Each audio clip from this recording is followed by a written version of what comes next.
Hello everyone, this is Dr. Congratulations and welcome back to my channel. Today I want to tell you something about the use of x-rays within a hospital. Alright, now if this is your first time on the channel, please make sure you subscribe, like the video, drop us a comment, and more importantly, do not forget to hit the notification bell so when we post videos after this, you will be updated. Alright, now let's move to our subject matter, the use of x-rays. Okay, I'm going to try to make this as basic as possible so that as many people out there may understand what we're talking about. What is x-ray or what are x-rays? Now, this is just one of the modalities that we use in a hospital to try to obtain images of your body, to try to understand what is wrong with you, or to try to understand the disease processes that are happening in your body. Okay, now x-rays are used when we do the normal basic x-ray, but also when we acquire CT scans, and I'm sure most of you know what CT scans are.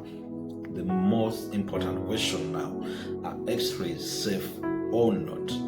The answer is this: yes and no. Alright, stick with me here guys, and I'm going to try to break it down for you. By the end of the video, you should be able to understand what we are talking about. Who should get an x-ray? Is the next question. Now this is going to be the answer. The only person that should get an x-ray is the person whose doctor has asked them to get an x-ray. Okay, and the reason is simply because your doctor knows more than you do the advantages versus the disadvantages of getting x-rays. All right, one of the most basic principles upon which current medical practice is established is the principle of non-maleficence. Now this simply means that the doctor should do no harm to his patient. It therefore means that your doctor will only ask you to do something when they think it will not harm you, but more importantly when they think it will be of more good to you. All right, now as I was saying, x-rays have both advantages and disadvantages. I mean, like any other thing out there, you would understand, right? They have both advantages and disadvantages. There are categories of people that will typically do not want to expose to x-rays unless it is totally really necessary. Now, one of those categories is pregnant women. All right, so if you're pregnant, please, we try as much as possible, except that it is really unavoidable, we will do our best not to expose you to x-rays. Very young babies and children, we do our best not to expose them unless it is really necessary. But also there are parts of your body that are more sensitive to the effects of x-rays. For example, the thyroid gland, which is up in your neck, all right, your genitals. Okay, these are parts of the body. So when you find yourself in a hospital going to acquire an x-ray, many times you will find the technicians trying to shield these parts to protect you from some of the effects of x-rays. Now these effects that we're talking about, what could they possibly be, right? And how does it work? Now the side effects of x-rays are twofold. One is what we call the deterministic effects. Okay, so we just group them up.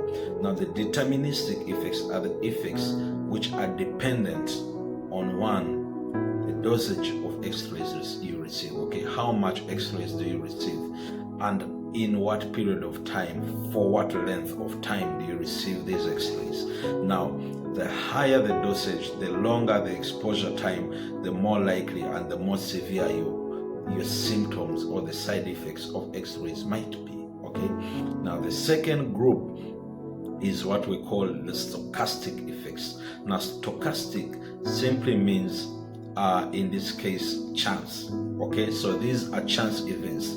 They are unpredictable and they totally occur by chance. All right, now in the worst case scenario, the side effects that we're talking about could be resultant into cancer. All right, that is in the worst case scenario. But like we say, stochastic effects, these are chance events. They rarely happen, but yes, they have been documented to occur in history.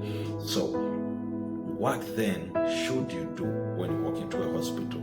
The one thing you do not want to do is to prescribe for yourself or request x-rays or CT scans for yourself. All right, now this is a growing concern in the medical field. A lot of patients, a lot of clients walk in and say, I think I need a CT scan done, I think I need an x-ray done, even when there is no indication for it, even when there is no need or justification for it.